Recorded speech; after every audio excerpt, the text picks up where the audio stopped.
আজকে আমরা যে বিষয়টি নিয়ে আলোচনা করব এই ভিডিওতে সেটি হচ্ছে এবিটি এর যে 2024-25 যে ফিলসফির কোয়েশ্চেনগুলো রয়েছে তার যে বহু বিকল্প ভিত্তিক প্রশ্নাবলী অর্থাৎ যে এমসিকিউ গুলো রয়েছে শুধুমাত্র আমরা সেগুলোই নিয়েই আলোচনা করব। দেখো AC9 এ যে প্রশ্নগুলো রয়েছে সেগুলো দেখো প্রথম প্রশ্ন হচ্ছে লগস এই শব্দটির অর্থ হলো চিন্তা। ওকে, লগস শব্দটির অর্থ হলো চিন্তা। বৈধতা, হ্যাঁ, এই বৈধতার প্রশ্নটি জড়িত হলো যুক্তির আকারের সঙ্গে। বেসিক্যালি কোন যুক্তির আকারের সঙ্গে?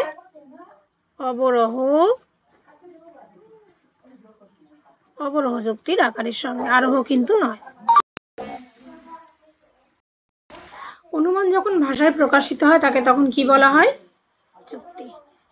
যখন অনুমানকে আমরা ভাষায় প্রকাশ করি তখন সেটা হয়ে যায় যুক্তি। আর 4 নম্বর দেখো, শর্ত অনুযায়ী বচন কয় প্রকার? সাপেক্ষ বচন আর নিরপেক্ষ বচন। 5 নম্বর, প্রতিটি নঙর্থক বচনের পদটি অবশ্যই ব্যাপ্য হবে। নঙর্থক বচন মানে কোনগুলো? নঙর্থক বচন মানে হচ্ছে ই আর ও। মনে করো ও বচনের যে পদটি ব্যাপ্য হয় সেটা হচ্ছে পি মানে বিধেয় পদ, আর ই বচনের বোধ উদ্দেশ্য এবং বিধেয় দুটোই। তাহলে এখানে এস পদও ব্যাপ্য হয় আর পি পদও ব্যাপ্য হয়। তাহলে নঙর্থক বচনের কোন পদটি অবশ্যই ব্যাপ্য হয়? তাহলে এখানেও পি এখানেও পি, তাই জন্য উত্তর হচ্ছে বিধেয় পদ। আচ্ছা, বচনের বিরোধিতার ক্ষেত্রে সামান্য সদর্থক বচন মানে এ সত্য হলে একই উদ্দেশ্য বিধেয়যুক্ত বিশেষ নঙর্থক বচন সত্য মূল্য কি হবে? সামান্য সদর্থক বচন হচ্ছে এ আর বিশেষ নঙর্থক বচন হচ্ছে ও। ওকে, ও বচন কি হবে? মিথ্যা হবে। এটা তোমরা কি করে বের করবে? না, সেটা বের করার একটা ছক রয়েছে, হয়তো তোমরা জানো। AEIO, আমি এখানে একবার দেখিয়ে দিচ্ছি, তাও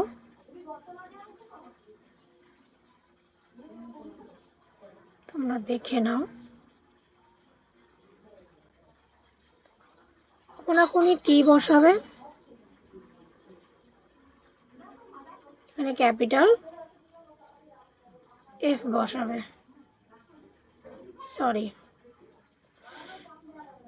এখানে আর একটা রো হবে,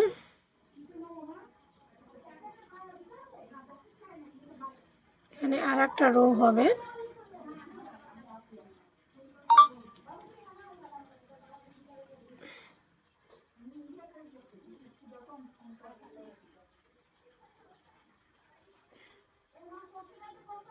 এখানে আর একটা রো করো, এই টিটা হবে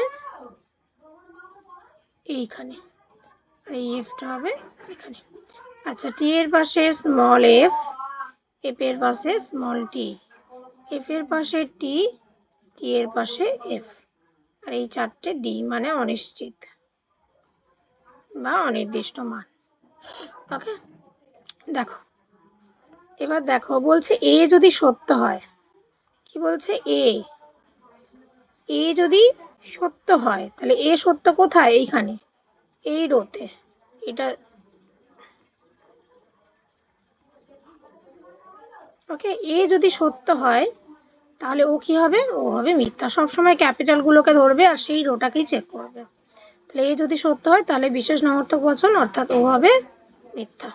ওকে, দেখো, একই উদ্দেশ্য ও বিধেয় বিশিষ্ট দুটি বিশেষ বচন মানে কি? আই আর ও। ওকে, একই উদ্দেশ্য একই বিধেয় বিশিষ্ট দুটি বিশেষ বচনের মধ্যে মানে আই আর ও এর মধ্যে যে বিরোধিতার সম্বন্ধ তাকে বলা হয় অধীন বিপরীত বিরোধিতার সম্বন্ধ। ফ্যাডিসন মূর্তিটি বৈধ হয় তৃতীয় সংস্থানে। তোমরা প্রত্যেকটা বৈধ মূর্তি ভালো করে পড়বে, হ্যাঁ, প্রথম, দ্বিতীয়, তৃতীয়, চতুর্থ। বেসিক্যালি এই তিনটের সবগুলো মুখস্থ করার চেষ্টা করবে। আরও যে জায়গাগুলো মনে রাখবে সেটা হচ্ছে প্রথম সংস্থানে 4টে বৈধ মূর্তি, দ্বিতীয় সংস্থানে বেসিক্যালিও 4টে, তৃতীয় সংস্থানে 6টা আর চতুর্থ সংস্থানে 5টা। তোমাদের এই জায়গা থেকেও কিন্তু প্রশ্ন আসবে যে প্রথম সংস্থানে বৈধ মূর্তির সংখ্যা কটা, দ্বিতীয় সংস্থানে বৈধ মূর্তির সংখ্যা কটা, তৃতীয় সংস্থানে বৈধ মূর্তির সংখ্যা কটা এবং চতুর্থ সংস্থানে বৈধ মূর্তির সংখ্যা কটা। এবং যে কোনো একটা বৈধ মূর্তির নাম এইভাবে উল্লেখ করে তোমাদের দিতে পারে যে এটি কোন সংস্থানের বৈধ মূর্তি। তাই এটা এই জায়গা থেকে একটা প্রশ্ন তোমাদের আসবেই, তাই তোমরা ভালো করে এই জায়গাটা পড়বে। 9 নম্বর দেখো, পক্ষপদ অপ্রধান আশ্রয় বাক্য ছাড়া অন্য যে স্থানে থাকে। অপ্রধান পক্ষপদ মানে কি? পক্ষপদ মানে হচ্ছে এস, যেটাকে আমরা সংক্ষেপে কি দিয়ে প্রকাশ করি? এস দিয়ে প্রকাশ করি। এস আর কোথায় থাকে? সিদ্ধান্তে। যে পক্ষপদ অপ্রধান আশ্রয় বাক্য ছাড়াও আর কোথায় থাকে? সরি, এটা কিন্তু উত্তর নয়, এটা উত্তর নয়, এটার উত্তর হচ্ছে এইটা। সিদ্ধান্তে যেটা উদ্দেশ্য স্থানে থাকে সেটাই হচ্ছে পক্ষপদ। আচ্ছা, সিদ্ধান্তের বিধেয় স্থানে যেটা থাকে সেটা হচ্ছে সাধ্যপদ, মানে যেটাকে আমরা পি বলি। আসল উত্তর কিন্তু এটা। যদি পি তাহলে কিউ, তাহলে এই আকারটা আঁকি।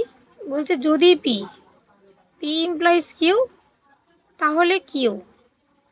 যদি পি তাহলে কিউ, কিউ নয়, কিউ নয়, সুতরাং পি নয়। দেখো এটা কি? এটা কিন্তু বৈধ আকার, বৈধ আকার। এটা হচ্ছে এমটি, মানে প্রাকল্পিক নিরপেক্ষ ন্যায়ের ক্ষেত্রে দুটো রুলস রয়েছে। কি বলো? এই জায়গাটা আমি তোমাদের একটু বলে দিই, দাঁড়া, এটা একটু আমি তোমাদের বুঝিয়ে দিই।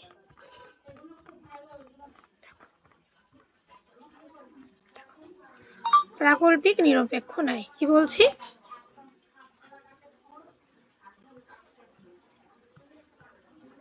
প্রাকল্পিক নিরপেক্ষ ন্যায়,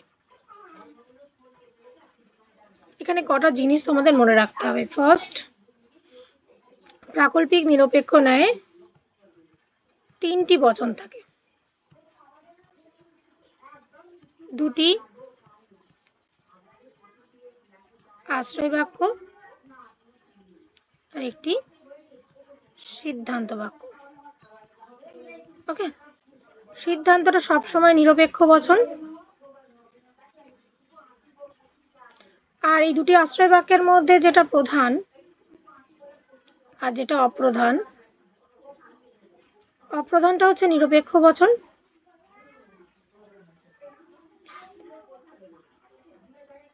নিরপেক্ষ বচন, আর প্রধানটা হচ্ছে প্রাকল্পিক বচন।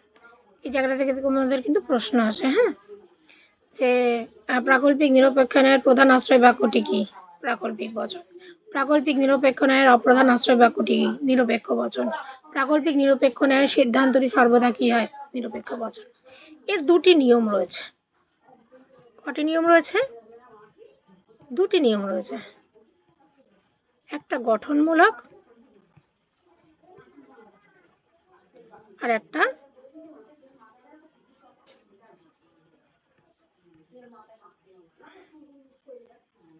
ধ্বংসমূলক। গঠনমূলকের ক্ষেত্রে নিয়মটি কি বলা হয়? না, প্রথমে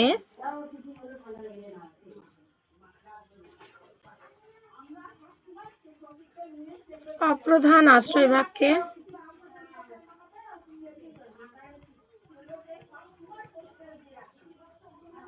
পূর্বককে স্বীকার করে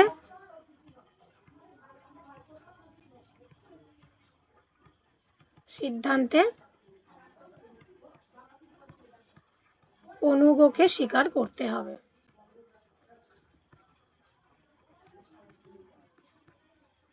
যেমন স্ট্রাকচারটা দেখো, পি ইমপ্লাইজ কিউ, প্রথমে পূর্বককে স্বীকার করো, তারপর অনুগকে স্বীকার করো। এটা হচ্ছে কি? MP, মরাস ponens. আর ধ্বংসমূলকের ক্ষেত্রে কি? অপ্রধান আশ্রয় বাক্যে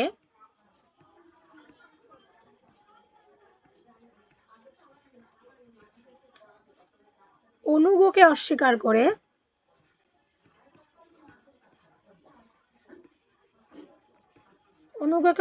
করে তারপর পূর্বককে অস্বীকার করতে হবে। আচ্ছা, কোথায় করব? অপ্রধান আশ্রয় বাক্যে অনুগকে অস্বীকার করব, তারপর কোথায়? না, সিদ্ধান্তে। সিদ্ধান্তে পূর্বককে অস্বীকার করব। যেমন আকারটা কি? P implies Q.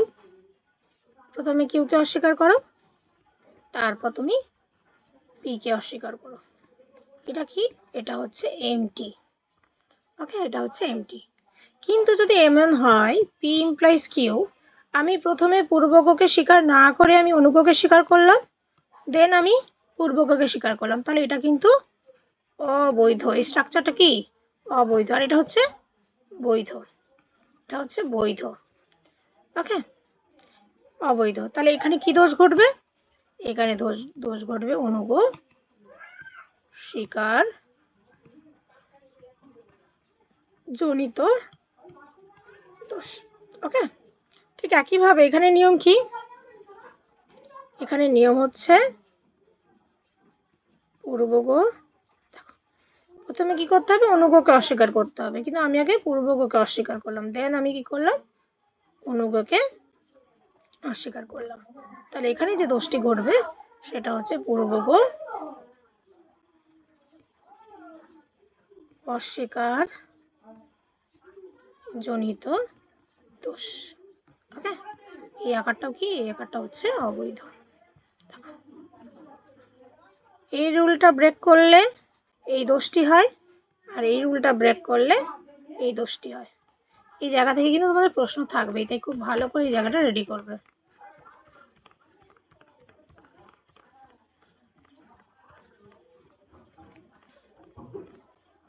দেখো, নেক্সট প্রশ্ন। বৈকল্পিক নিরপেক্ষ ন্যায়ের সিদ্ধান্তটি সর্বদাই যে বচন হয় সেটি হচ্ছে নিরপেক্ষ বচন। দেখো, প্রাকল্পিক নিরপেক্ষ ন্যায় পড়াতে গিয়ে যে জায়গাটা পড়ালাম, যে এই জায়গা থেকে প্রশ্ন আসতে পারে, ঠিক একইভাবে বৈকল্পিক নিরপেক্ষ ন্যায়ের ক্ষেত্রেও কিন্তু এই প্রশ্নটা আসতে পারে। বৈকল্পিক নিরপেক্ষ ন্যায়ের ক্ষেত্রেও কি রয়েছে? তিনটে বচন রয়েছে। তিনটে বচন, তার মধ্যে দুটো আশ্রয় বাক্য আর একটা হচ্ছে সিদ্ধান্ত, একটা কনক্লুশন আর একটা P1 মানে প্রধান আশ্রয় বাক্য, আর একটা হচ্ছে P2। এখানে P1টা সর্বদাই বৈকল্পিক বচন। এখানে P1 অর্থাৎ প্রধান আশ্রয় বাক্যটা সবসময় বৈকল্পিক বচন হয়, আর P2 আর কনক্লুশনটা হয় নিরপেক্ষ বচন। নিরপেক্ষ বচন, এটা মাথায় রাখবে। হ্যাঁ, খুব ইম্পর্টেন্ট একটা জায়গা। এইটা প্রশ্ন এসছে যে বৈকল্পিক নিরপেক্ষ ন্যায়ের সিদ্ধান্তটি, এখানে এই প্রশ্নটা না দিয়ে এখানে বলতে পারে প্রধান আশ্রয় বাক্যটিও বলতে পারে যে বৈকল্পিক নিরপেক্ষ ন্যায়ের প্রধান আশ্রয় বাক্যটি কি হয়, বা বৈকল্পিক নিরপেক্ষ ন্যায়ের অপ্রধান আশ্রয় বাক্যটি সর্বদা কি বচন হয়। ওকে, মনে রাখবে যে P1 অর্থাৎ প্রধান আশ্রয় বাক্যটা সবসময় বৈকল্পিক বচন, আর অপ্রধান আশ্রয় বাক্য সিদ্ধান্তটি সর্বদা নিরপেক্ষ বচন। আর প্রাকল্পিক নিরপেক্ষ ন্যায়ের ক্ষেত্রেও যেটা প্রাকল্পিক যে নিরপেক্ষ ন্যায়, তার প্রধান আশ্রয় বাক্যটি প্রাকল্পিক বচন, আর অপ্রধান আর সিদ্ধান্তটি হচ্ছে নিরপেক্ষ বচন। এটা মনে রাখবে। আচ্ছা দেখো, অশূন্য শ্রেণী। অশূন্য শ্রেণী, অশূন্য শ্রেণীর যেটা বুলীয় রূপ সেটা কি? S not equal to 0। শূন্য শ্রেণী হচ্ছে S is equal to 0, আর অশূন্য বা সাত্ত্বিক শ্রেণীর বুলীয় রূপ হচ্ছে S not equal to 0। এটাকে কিভাবে আঁকবো? এটা S, পেন চিত্রটা আমি আঁকছি। এখানে দেখবে অপশনগুলো রয়েছে, অপশনগুলো তোমরা মিলিয়ে নেবে। ক্রস, এটা হচ্ছে S, এটা হচ্ছে S bar. S not equal to 0, not equal to 0 হলে ক্রস হয়। এটা খুব ইম্পর্টেন্ট। হ্যাঁ, আমার মনে হচ্ছে এটা দেবে, এটা তোমাদের ফাইনাল পরীক্ষায় থাকবে। আচ্ছা, কোনো OS নয় অপি। আচ্ছা, আগে এটা দেখো যেটা কি বচন। কি বচন এটা? কোনো নয়। কোনো নয় হলে কি হয়? ই বচন হয়।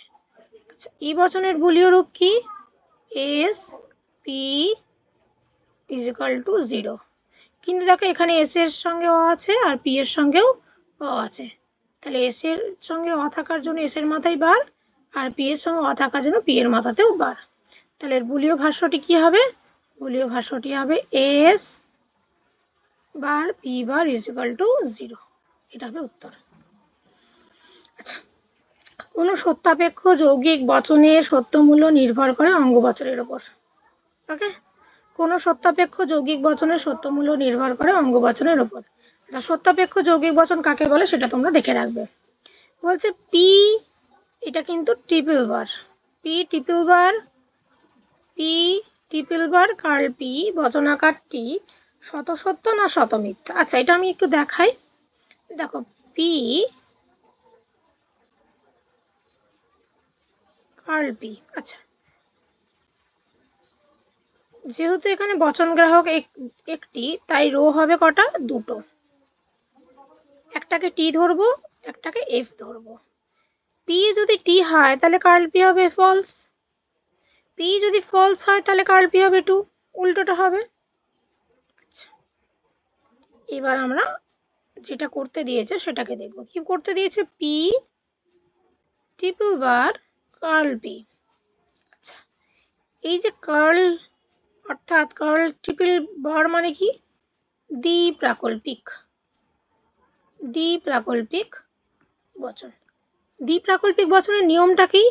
না, যদি দুটো সত্য হয় তাহলেও সত্য হবে, যদি দুটোই মিথ্যা হয় তাহলেও সত্য হবে, অন্যথায় মিথ্যা হবে। হ্যাঁ, এখানে দেখো P T curl P false, তাহলে দুটো সত্য নয়, তাহলে এটা হবে মিথ্যা। দেখো, পি ফলস কার্ল পি সত্যি, তাহলে এখানেও কি হবে? দুটো সত্য বা দুটো মিথ্যা হয়নি, তাহলে এটা হবে ফলস। তাহলে এইখানে দুটো রেজাল্ট, মানে দুটো জায়গাতেই মিথ্যা রেজাল্ট আসায় এটি হবে শত মিথ্যা বচনাকার। যদি একটা টি একটা এফ আসতো তাহলে এটা হতো কি? আপতিক বা অনিয়ত। যদি দুটোই টি আসতো তাহলে তো শতঃসত্য, কিন্তু দুটোই যেহেতু রেজাল্ট আমার ফল এফ এসছে, তাই সেটা হবে শত মিথ্যা বচনাকার। ওকে, এইভাবে বের করবে। তারপর দেখো, খেলা চলবে যদি না বৃষ্টি হয়। তাহলে বৃষ্টি হয় ইকুয়াল টু আমি ধরতে পারি আর, আর খেলা চলবে ইকুয়াল টু আমি ধরতে পারি এম। ওকে, তাহলে যদি অংশটা কি বলা হয়? যদি অংশটাকে বলা হয় পূর্বগ, যদি অংশটাকে বলা হয় পূর্বগ। আর তাহলে এটা কি হবে? এটা অনুগ। তাহলে প্রাকল্পিক নিরপেক্ষ ন্যায়ের ক্ষেত্রে সর্বদা পূর্বগ আগে হয়, অনুগটা পরে হয়, তাই তো? যদি অংশটাকে আগে নিতে হবে। তাহলে এখানে দেখো না আছে, তাহলে না এর জন্য আমি কি নেব? কার্ল। তাহলে কার্ল আর ইমপ্লাইজ এম, যদি অংশটা পূর্বগ, পূর্বগ এটা হচ্ছে অনুগ, আর না এর জন্য কার্ল। আচ্ছা, উপমা যুক্তি সিদ্ধান্তের সম্ভাব্যতা সর্বাপেক্ষা গুরুত্বপূর্ণ শর্তটি হলো সাদৃশ্যের প্রাসঙ্গিকতা। সাদৃশ্যের এগুলো ইম্পর্টেন্ট, কিন্তু এটা সবচেয়ে বেশি ইম্পর্টেন্ট। ওকে, আচ্ছা, তোমাদের একটা জিনিস বলে রাখি, এই উপমা যুক্তির বৈশিষ্ট্যগুলো সব কটা পড়ে রাখবে, ভেরি ইম্পর্টেন্ট। এখান থেকে একটা প্রশ্ন থাকবেই তোমাদের। আরোহ অনুমানের সমস্যাটি হলো সামান্যীকরণ। সামান্যীকরণ কি না? কয়েকটি বিশেষ দৃষ্টান্ত থেকে একটা সামান্যের জ্ঞান বা সামান্যকে উপমান করা, বা বলতে পারি বিশেষ থেকে সামান্যে উপনীত হওয়াই হলো সামান্যীকরণ।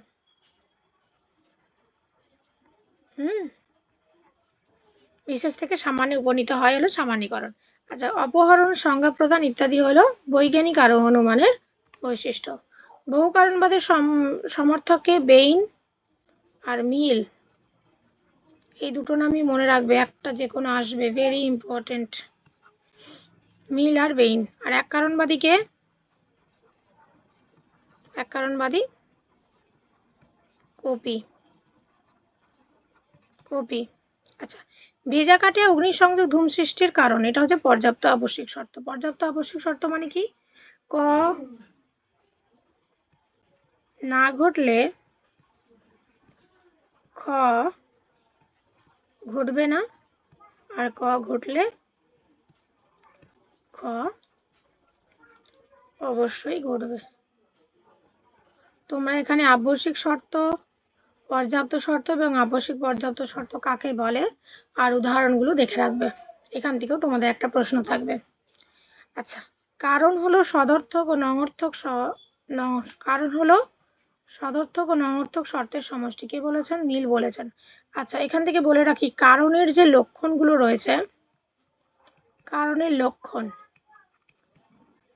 যে যা অভিমত দিয়েছে সমস্ত কারণের লক্ষণ তোমরা মনে রাখবে। এখানে মিল থেকে জিজ্ঞাসা করতে মিলের একটা কোটেশন তুলে দিয়েছে মানে এই নয় যে অন্যগুলো আসবে না।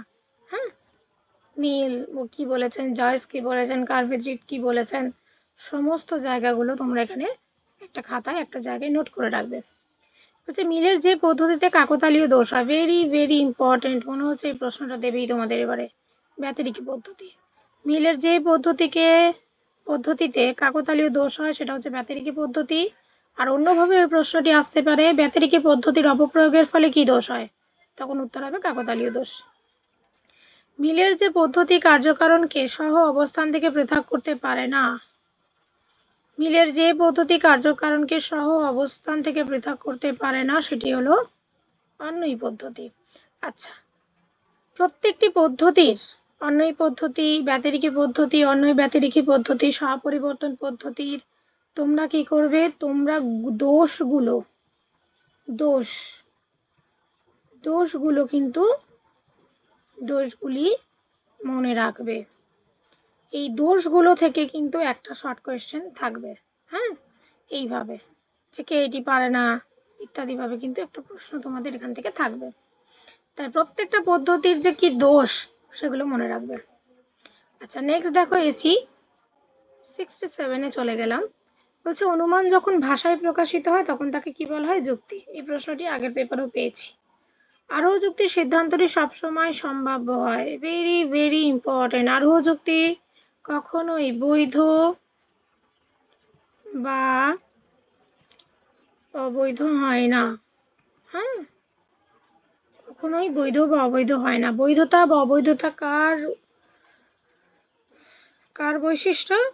সবসময় অবরোহ যুক্তির বৈশিষ্ট্য। অবরোহ যুক্তি বৈধ বা অবৈধ হতে পারে, আরোহ যুক্তি বৈধ বা অবৈধ হতে পারে না।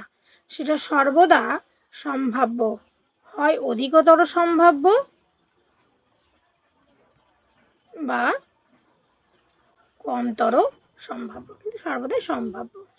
আচ্ছা, যদি কোনো অবরোহ যুক্তির সিদ্ধান্ত সত্য হয় তবে সেইটি অবশ্যই বৈধ হবে। কেন?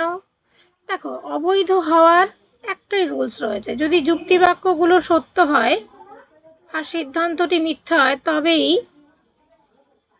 সেটা কি হবে? অবৈধ হবে। মানে যুক্তি বাক্যগুলো সত্য আর সিদ্ধান্ত P1 P2, মানে যুক্তি বাক্য সত্য, যুক্তি বাক্যগুলি সত্য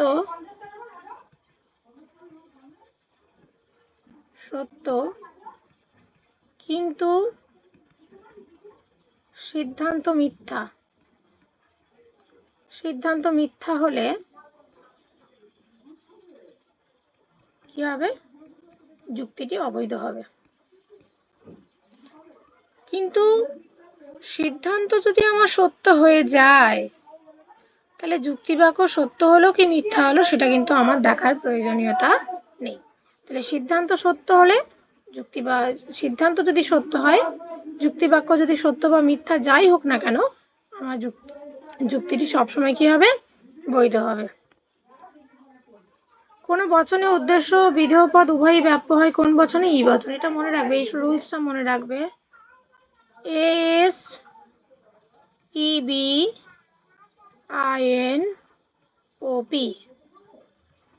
এই জায়গাটা মনে রাখবে।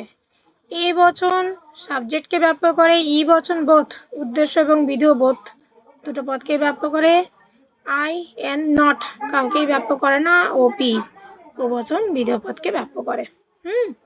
তাহলে উদ্দেশ্য বিধেয় ব্যাপ্য হয়, ই বচনে ব্যাপ্য হয়। বচন হচ্ছে দুই প্রকার, এটা মাথায় রাখবে যে গুণ অনুযায়ী বচন হচ্ছে দুই প্রকার, একটা সদর্থক আর একটা হচ্ছে নঙর্থক। আচ্ছা, এই যে গুণ অনুযায়ী, সম্বন্ধ অনুযায়ী, শর্ত অনুযায়ী বচন কয় প্রকার, কি কি, এই জায়গাগুলো পড়বে।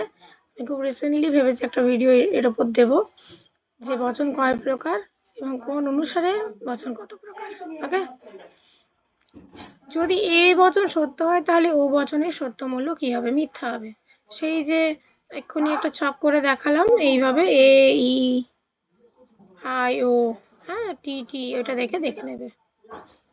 অধীন বিপরীত বিরোধিতার সম্বন্ধ হয় যে দুটি বচনের মধ্যে, আই এবং ও বচনের মধ্যে। অধীন বিপরীত বিরোধিতার সম্বন্ধ হয় আই এবং ও বচনের মধ্যে। কোন বচনের সঙ্গে কোন বচনের কোন প্রকার বিরোধিতা রয়েছে সেটা কিন্তু মাথায় রাখবে। এ আর ই এটা হচ্ছে বিপরীত, আই ও এটা হচ্ছে অধীন বিপরীত। তোমরা খাতায় লিখে এগুলো মুখস্থ করবে। আচ্ছা, এ আই ই ও এটা হচ্ছে অসম, আর এর সাথে ও আর ই এর সাথে আই বিরুদ্ধ। আচ্ছা, ন্যায় অনুমানের সংস্থার সংখ্যা হচ্ছে 4টি। প্রথম সংস্থান, দ্বিতীয় সংস্থান, তৃতীয় সংস্থান, চতুর্থ সংস্থান। আচ্ছা, কোন সংস্থানকে কিরূপ দেখতে, হ্যাঁ, সেগুলো কিন্তু মনে রাখবে। নিরপেক্ষ ন্যায়ের সিদ্ধান্তে যে পদ থাকে না সেটি হচ্ছে হেতুপদ। হেতুপদের লক্ষণেই বলা হয়েছে, হেতুপদের সংজ্ঞা দিতে গিয়েই বলা হয়েছে কি না, যে পদ শুধুমাত্র দুটি আশ্রয় বাক্যেই থাকে, সিদ্ধান্তে থাকে না, সেটি হলো হেতুপদ। পি অথবা কিউ, পি ভেল কিউ, তারপর কি, এদিকে লিখি, পি ভেল কিউ কার্ল পি, সুতরাং কিউ, এটা কি, এটা হচ্ছে ডিএস, এটা হচ্ছে ডিএস, এটা হচ্ছে বৈধ। বৈকল্পিক নিরপেক্ষ ন্যায়ের এটি হচ্ছে বৈধ আকার। কি নিয়মটা কি, বৈকল্পিক নিরপেক্ষ ন্যায়ের বৈধতার নিয়ম অনুযায়ী একটি বৈকল্পিক ন্যায়ে অপ্রধান আশ্রয় বাক্যে যে কোনো একটি বিকল্পকে অস্বীকার করে সিদ্ধান্তে অন্যটিকে স্বীকার করতে হবে। কি বললাম, বৈকল্পিক নিরপেক্ষ ন্যায়ের অপ্রধান আশ্রয় বাক্যে যে কোনো একটি বিকল্পকে অস্বীকার করে সিদ্ধান্তে অন্যটিকে স্বীকার করতে হবে। ওকে, এটি হচ্ছে ডিএস। বৈকল্পিক নিরপেক্ষ ন্যায়ের কোন বাক্যটি বৈকল্পিক বচন, প্রধান আশ্রয় বাক্য। আগের বারেই বললাম যে বৈকল্পিক নিরপেক্ষ ন্যায় এবং প্রাকল্পিক নিরপেক্ষ ন্যায়ের প্রধান আশ্রয় বাক্য, অপ্রধান আশ্রয় বাক্য এবং সিদ্ধান্ত, এই তিনটে বচন কি কি সেটা কিন্তু খুব ভালো করে মনে রাখবে। এখান থেকে, এই জায়গা থেকে কিন্তু এই টাইপের একটা প্রশ্ন তোমাদের থাকবে। বলছে অশূন্য শ্রেণী বা সাত্ত্বিক শ্রেণীর ভেনচিত্র, এটা আগের বারেও করে দিলাম, এস নট ইকুয়াল টু 0, এই যে এটা হচ্ছে এস, এটা হচ্ছে এস বার অংশ। কোনো নয়, তাহলে S P is equal to 0, কেন না, এটা ই বচন, কিন্তু এখানেও অ রয়েছে, এখানেও অ রয়েছে।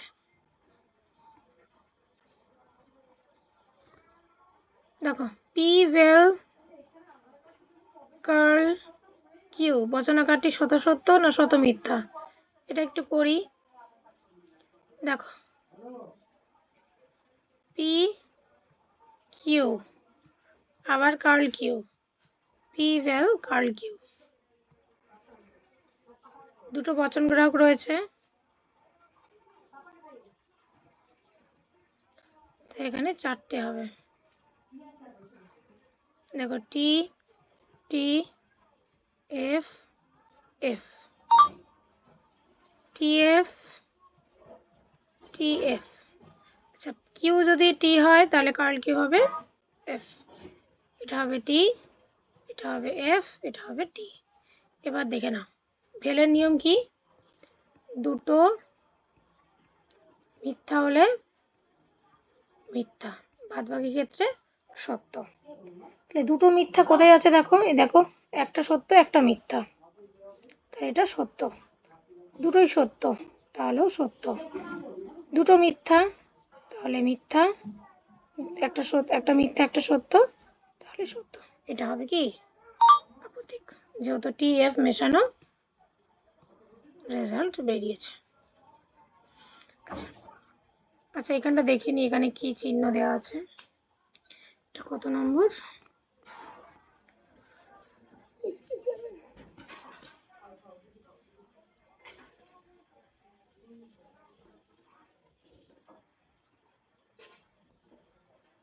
ইমপ্লাইজ আছে, হ্যাঁ এখানটা রয়েছে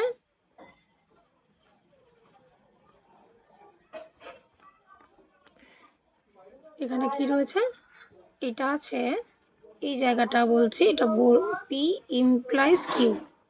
হ্যাঁ পি ইমপ্লাইজ কিউ। এই যৌগিক বাক্যটি মিথ্যা কখন হবে বলো? এই বাক্যটি মিথ্যা তখনই হবে যখন প্রথমটি সত্য দ্বিতীয়টি মিথ্যা, অর্থাৎ পূর্বক সত্য অনুগ মিথ্যা হলেই একমাত্র এটা মিথ্যা হয়। তাহলে যেখানে পি মানে টি এবং কিউ মানে এফ, তখন এই পুরো সমগ্র যৌগিক বাক্যটি বা সমগ্র প্রাকল্পিক বচনটি হবে মিথ্যা। তাহলে কোনটা বলো? এটা হবে আনসার। সূচক জ্ঞাপক চিহ্নগুলোকে বলা হয় ধ্রুবক। ধ্রুবক কাকে বলে, গ্রাহক কাকে বলে, সত্যাপেক্ষ কাকে বলে, এগুলো মনে রাখবে। আচ্ছা আরোহ অনুমানের সমস্যাটি হলো সামান্যীকরণ। ভেরি ভেরি ইম্পর্টেন্ট, এই প্রশ্নটা থাকবে তোমাদের পরীক্ষায়। উপমা যুক্তির ভিত্তি হলো স্বসম্পূর্ণ সাদৃশ্য। ভেরি ভেরি ইম্পর্টেন্ট, এই যে বললাম উপমা যুক্তির সমস্ত বৈশিষ্ট্যগুলোকে তোমরা পড়বে, এটা ওই বৈশিষ্ট্য থেকে একটা প্রশ্ন। অবৈজ্ঞানিক আরোহ অনুমানের সিদ্ধান্তটি কোন প্রকার বচন? সামান্য সংশ্লেষক। আরোহ অনুমান মাত্রই তার সিদ্ধান্ত হবে সামান্য সংশ্লেষক। হ্যাঁ আরোহ অনুমান মাত্রই তার সিদ্ধান্ত সর্বদা সামান্য সংশ্লেষক। এখানে বৈজ্ঞানিক দিক, অবৈজ্ঞানিক দিক, উপমা যুক্তি দিক, যা খুশি দিক, উত্তর কিন্তু সামান্য সংশ্লেষক। আচ্ছা বহু কারণবাদের প্রবক্তা হলেন মিল, এই প্রশ্নটা আসবেই। এখানে নয় মিল দেবে নয় বেইন দেবে। বহু কারণবাদের প্রবক্তা হচ্ছে মিল আর বেইন, আর এক কারণবাদের প্রবক্তা হচ্ছেন কপি। আচ্ছা পরিমাণের দিক থেকে কারণ কার্যের সমান, কে বলেছেন? কার্ভেদ রীতি। এই যে বললাম কারণের লক্ষণ,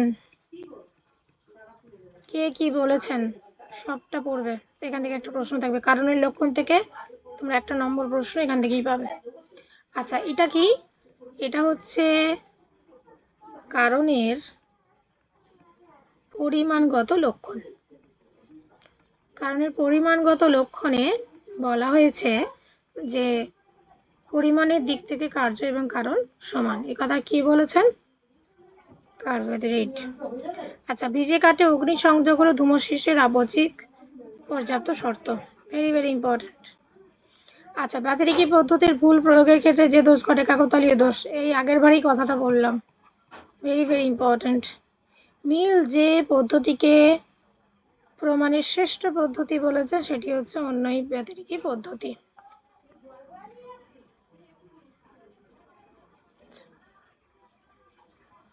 এসি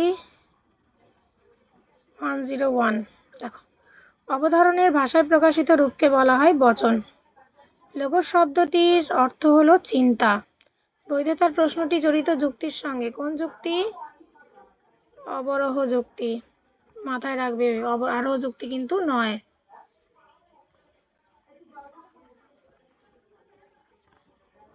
আচ্ছা যদি পি তাহলে কিউ, পি ইমপ্লাইজ কিউ, তারপর বলেছে কিউ নয়, সুতরাং পি নয়। এটা আগেই পড়িয়ে দিয়েছি, এটা হচ্ছে বৈধ এমটি।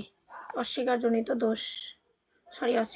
দোষ নয়, যে প্রাকল্পিক নিরপেক্ষ ন্যায়ের যে দুটো নিয়ম, একটা গঠনমূলক অর্থাৎ একটা স্বীকারের নিয়ম, আর একটা হচ্ছে ধ্বংসমূলক মানে যে অস্বীকারের নিয়ম, সেটি এমটি।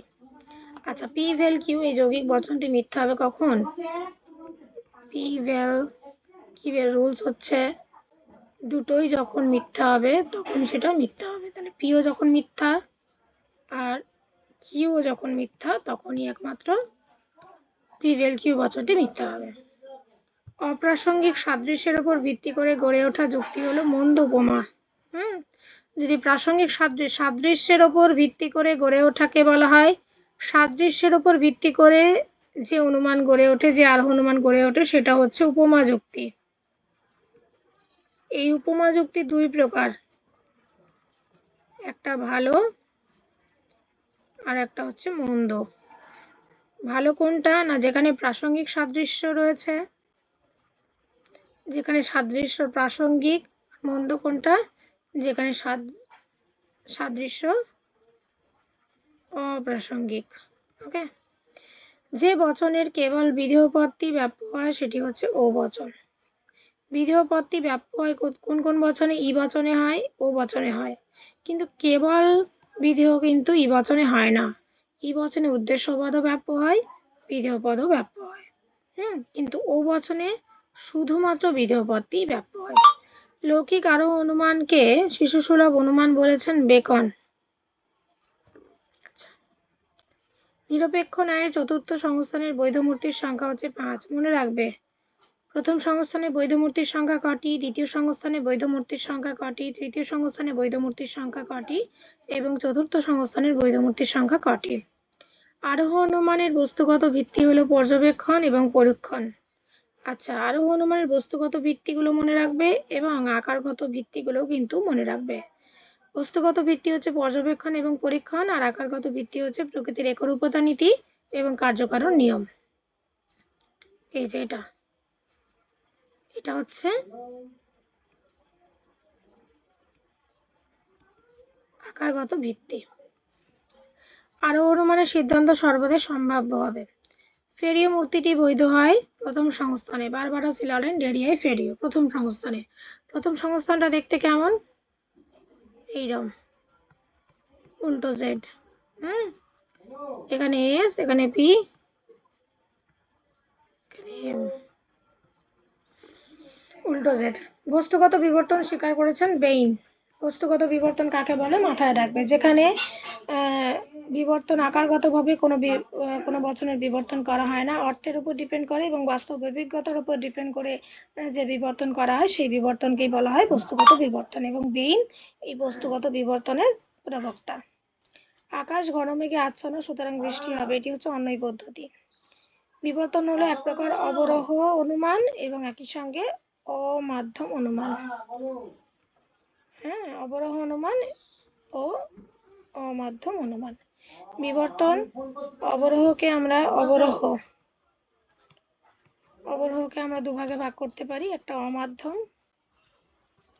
আর একটা হচ্ছে মাধ্যম। এই অমাধ্যম আবার আবর্তন, বিবর্তন, সমবিবর্তন আর বিরোধ অনুমান। ঠিক আছে, তাহলে বিবর্তন হচ্ছে অবরোহমূলক অমাধ্যম অনুমান। আচ্ছা, সকল অএস হয় পি। দেখো, সকল আর হয়, তার মানে এটা হচ্ছে এই বচন। এই বচনের বলীয় রূপে কি? S P bar is equal to 0, কিন্তু এস এর আগে কি রয়েছে? অ রয়েছে, তাহলে এস এর মাথায় একটা বার হবে। তাহলে এই বলীয় ভাষ্য অনুযায়ী যদি আমরা ভিন চিত্রটি আঁকি তাহলে হবে এইরকম। এটা হচ্ছে এস পি বার অংশ, এটা হচ্ছে এস বার পি অংশ, আর এটা হচ্ছে এস পি। কিন্তু আমাদের কি করতে দিয়েছে? আমাদের করতে দিয়েছে S bar P bar is equal to 0। এই বাইরেটা হচ্ছে S bar P bar is equal to 0। তাহলে ইজ ইকুয়াল টু 0 হলে কি হয়? এই অংশটা সেট হবে, বাইরেটা হবে সেট। ওকে, আচ্ছা, পি ভেল কার্ল পি এই যৌগিক বচনটি সর্বদা হবে কি? অনির্দিষ্ট মান। কেন হবে দেখি তো? দেখো, পি মানে একটা বচন গ্রাহক, তাহলে একটা টি ধরলাম, একটা ফলস ধরলাম, একটা এটি, একটা এফ। আচ্ছা, তাহলে আমাকে কার্ল পি আছে এখানে, তাহলে আমি এখানে কার্ল পি ধরি। P vel curl P, P যদি টি হয় তাহলে কার্ল পি হবে ফলস, পি যদি ফলস হয় তাহলে কার্ল পি হবে টি। ভেরে নিয়ম কি বলেছি আগে, দুটো মিথ্যা হলে মিথ্যা অন্যথায় সত্য। ওকে, তাহলে দেখো দুটোই, তাহলে কি দেখো দুটোই কিন্তু মিথ্যা একেবারে নয়, একটা সত্য একটা মিথ্যা, তাহলে সত্য, একটা মিথ্যা একটা সত্য, তাহলে হচ্ছে সত্য। তাহলে এটাও এখানে ভুল আনসার দেওয়া আছে, এটা হবে শত সত্য বচনাকার। এটা হচ্ছে শত সত্য বচনাকার। ওকে, পি ফেল কার পি হচ্ছে শত সত্য বচনাকার, এইটা হবে আনসার, এইটা নয়। আচ্ছা, নিম্নোক্ত সাংকেতিক দৃষ্টান্তের ক্ষেত্রে মিলের যে পরীক্ষামূলক পদ্ধতি ব্যবহার করা হয় তা হলো, দেখো এটা হচ্ছে স্বপরিবর্তন পদ্ধতি, কারণ এখানেও বাড়ছে এখানেও বাড়ছে, বৃদ্ধি এবং হ্রাস দেখে আমরা যখন কোনো কার্যের কারণকে অনুমান করি তখন সেটা হচ্ছে স্বপরিবর্তন পদ্ধতি। আচ্ছা, স্থায়ী কারণের ক্ষেত্রে মিলের যে পদ্ধতিটি আছে সেটা হচ্ছে স্বপরিবর্তন।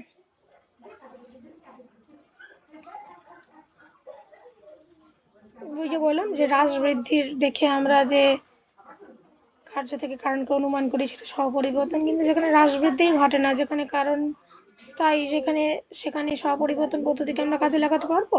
একেবারেই পারবো না। আচ্ছা, শক্তির অবিনশ্বরতা সূত্রটি হলো পরিমাণগত লক্ষণ। আচ্ছা, এখানে শক্তির আর শক্তির অবিনশ্বরতা নিয়ে সূত্র আর বস্তুর অবিনশ্বরতা সূত্র, দুটোই কিন্তু কারণের পরিমাণগত লক্ষণের বক্তব্য।